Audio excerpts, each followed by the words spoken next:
Hey guys, Mark from On the Wrong Lead here. It is Friday, August 22nd.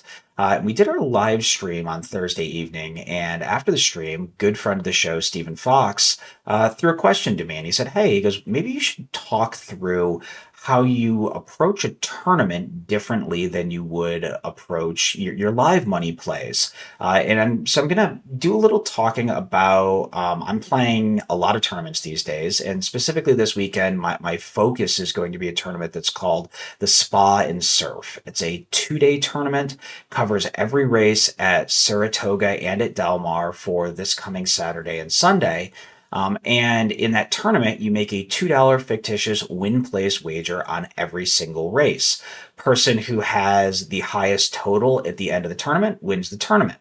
And in that kind of tournament structure, there's a lot more game theory than you would have in a normal day of just playing a daily double, a win bet, a pick five, whatever your favorite type of wager is, because there's a lot more downside risk, and the downside risk is applied very differently than in, say, a pick five.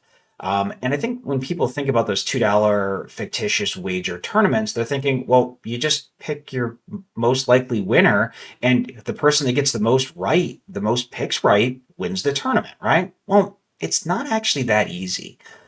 So I'm going to look at two races on this Travers card, and they're two races that the game theory and how you think about the race really come into play. So let's start off on the Ballerina Stakes. It's race 11 on the Saturday card, and you have your favorites on the outside. You have Scylla, My Main Squeeze, and Hope Road. Those are going to be your three most likely favorites in this race. So there's a couple of different approaches here. You could basically say, geez, I think one of those three is the most likely winner. And to my way of looking at it, I think, my handicapping, one of those three is the most likely winner. Now, in a pick five, I will probably be using Scylla, My Main Squeeze, and Hope Road in some capacity. They will be either A or B types. Really depends. This is a race that I think you need a lot of coverage in from a pick five standpoint. So I'll have all three of them, and more than likely all three of them will be A's on my ticket because I can get skinny other places within the sequence. But from a tournament standpoint, they're all really terrible tournament plays. And the reason is you're going to get 5-2. My main squeed probably takes money and ends up at more like 4-1. You're going to get 3-1 ish on Hope Road. I think the morning lines are fairly close to what you'll get, but all of those horses have question marks. There's no horse here that I love. So my pick five, I'm effectively using all three of them somewhat defensively, right? I'm trying to get coverage. I'm just trying to get through this race and be alive. In a tournament, though, there's a huge amount of risk in doing that. And the risk is, let's say you pick My Main Squeeze and the horse misses the exacta. So you get nothing out of that 5-1 pick. And I think the horse will be a little shorter, maybe 7-2-ish kind of range. But the thing is, you're playing versus everybody else. If somebody else can get a horse like, let's say, a Bright Work, or maybe somebody like Helena's Forte, those types of horses, if one of those wins and somebody else has them, you're going to get nothing. They move a huge amount ahead of you, and then you're really chasing to catch up. So it's one of those equations of, what makes the most sense. And in this race, for me, I'm going to probably end up on a price. I'm going to, Claret Beret, the Safi horse, that's a horse a lot of people are talking about, makes a lot of sense. But at 6-1, I'm not interested. Now, the good thing about a tournament like Spa and Surf is it's a live tournament, meaning right up until the gates pop, I can change my pick. So if I see the board get really offside one way or another, I can make a value decision. But when I look at this kind of a race, for me, somebody who I want to win a tournament like that, I'll look at something like Brightwork, who's 3 for 3 at the Saratoga track. To me, this 3 for 3 stat is huge. Maybe the horse just didn't handle Churchill the last two starts.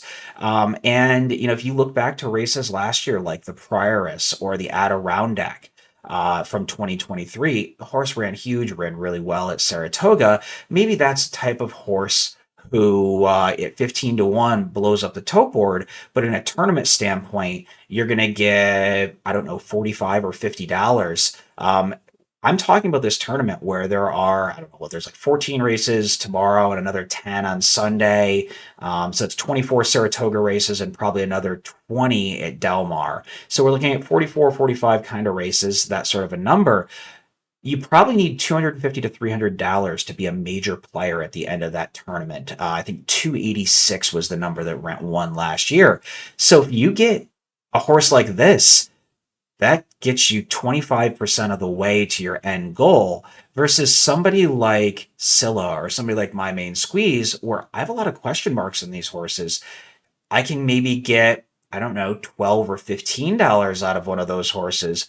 I need a lot more My Main Squeezes or Hope Roads or Scillas to win a tournament like that than I do horses like Brightwork or Helena's Forte. And in that kind of, logic, it makes a lot of sense to just toss the shorter prices in a race where you don't have high conviction and move to a price. Now, when I think about a pick fives to me are more about staying alive. I would play the pick five here. And again, as I've said, Scylla, My Main Squeeze, Hope Road, my most likely winners. But in a tournament or maybe a levered up daily double where you want to get, that risk versus reward, using horses like a Brightwork, a Helena's Forte. I think Mystic Lake is going to scratch. That would be another one that I think would be interesting.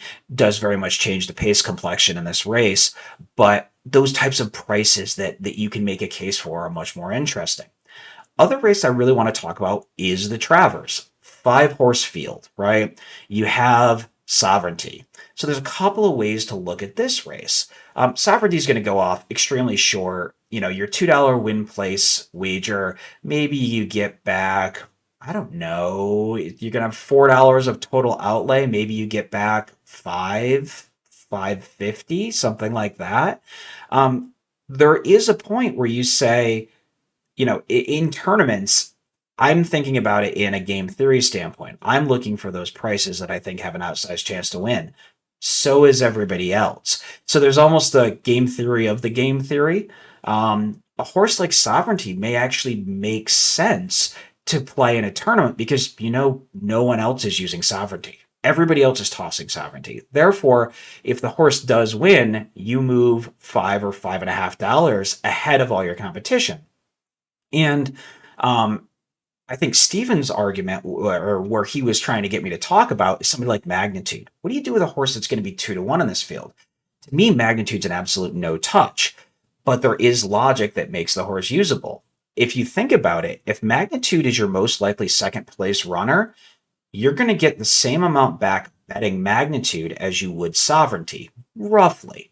But Magnitude could also, maybe Sovereignty has an off day and Magnitude wins. Well, there's a huge outside performance on betting somebody like Magnitude versus betting somebody like Sovereignty in that situation. But the downside is you basically get the same payout. So if you're looking at this race and saying, this is a 2-horse race, only 2 horses can win it, okay, maybe Magnitude, there's less downside risk, but more upside reward. Does somebody like Magnitude make a lot of sense? I think I'm going to land on a horse like Strategic Focus. I think I get 5 or so to 1, 6 to 1 range on Strategic Focus, probably his third price on the board. And my thought is here that if you kind of draw a line through that Curlin Stakes, clearly some funniness happened in that race. And you go to that 2 back, that optional 50, the horse fits. And I think, I'm looking at it more from the mindset that if Strategic Focus wins, I move a huge amount against my competitors. And if somebody like a Magnitude finishes second, and Sovereignty wins, the downside isn't that huge. I would rather take the price play here. So for me, it's a coin flip between Sovereignty and Strategic Focus. And probably to split hairs, if I get 2 to 5 on Sovereignty, I probably end up landing on Sovereignty. But if Sovereignty is down to, like, let's say 1 to 9 kind of a thing on the win board, then I'm definitely going to go to somebody like a Strategic Focus. So when you're playing tournaments, there's a lot more to think about than just the price or just getting the win. Again, in a pick five here, Sovereignty's a nice cold single. Like all day, it's a lone A type. Maybe you put a saver to the rest of the field, but a very small saver, which wouldn't cost that much on this sequence. And that way, if Sovereignty does get beat, you still are alive in a pick five. But from a tournament standpoint, to me, sovereignty is usable. But I think sort of somebody like Magnitude is really a value trap because that horse is going to be your second choice.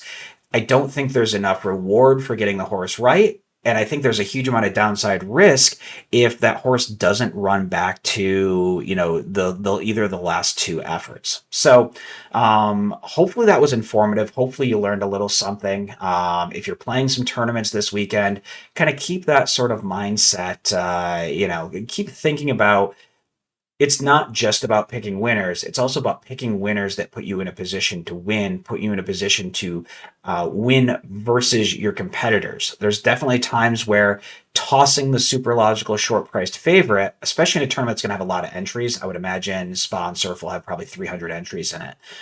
In a tournament like that, somebody's going to effectively have every winner. You're trying to figure out, geez, if 90% of the field is going to be on one of these three horses and I can zag when everybody else is zigging, that has a huge amount of upside. So hopefully this was informative. Hopefully you learned something. Good luck if you're playing the Saratoga card, on Saturday or Sunday, or either the Del Mar cards on Saturday and Sunday. If you have any picks at Del Mar you like, let me know. I do terribly there and could definitely use some help. But hopefully you cash some tickets and have a good weekend at the races.